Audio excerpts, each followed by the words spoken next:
سلام وخت مو بخیر د نن مهمه او وروستیو خبرونو ته ښه راغلاست.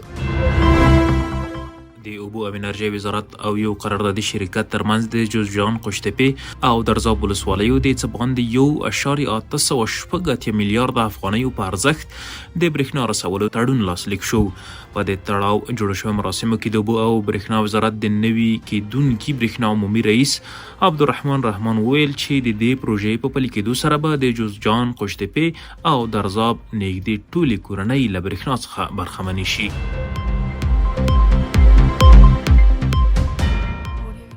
په تېره یوه میاشت کې د اوسپنې پټلۍ له لارې څه باندې 640 ټنه انتقالات ترسره شوي دي. ټولګټو چارو وزارت ویلي چې تېره میاشت د حیرتان عقینې او تور غونډۍ اوسپنې پټلیو له لارې 640,102 میټریک ټنه توکي لیږدول شوي دي.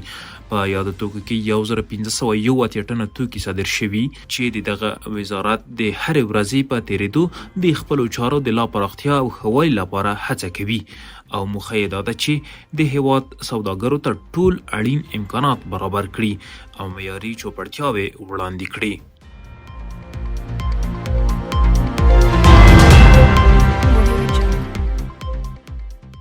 د افغانستان اسلامي امارات د عامه روغتیا وزیر نور جلال جلالي له یوې هندي رسنۍ سره په مرکه کې هند د افغانستان لپاره یو مهم سیمه ییز شریک بللی او ویلي دي چې په وروستیو میاشتو کې د هند له لوري د ناروغیو د درملنې په موخه افغانانو ته د نږدې 1500 ویزې ورکړل شوي دي.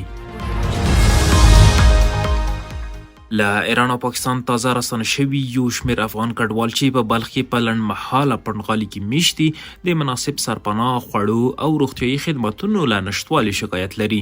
دوی وایي د ژمي سړه هوا له امله شپې او ورځې په خیمو کې تېروي چې له همدې امله یې ماشومان ناروغه شوي دي. بلخوا د بلخ د کډوالو او راستنېدونکو چارو ریاست د ستونزو پخلی کړی او ویلي دي چې د مرستندویه بنسټونو او خیریه ادارو په همکارۍ یادو کډوالو ته د بیړنیو مرستو لپاره هڅې روانې دي.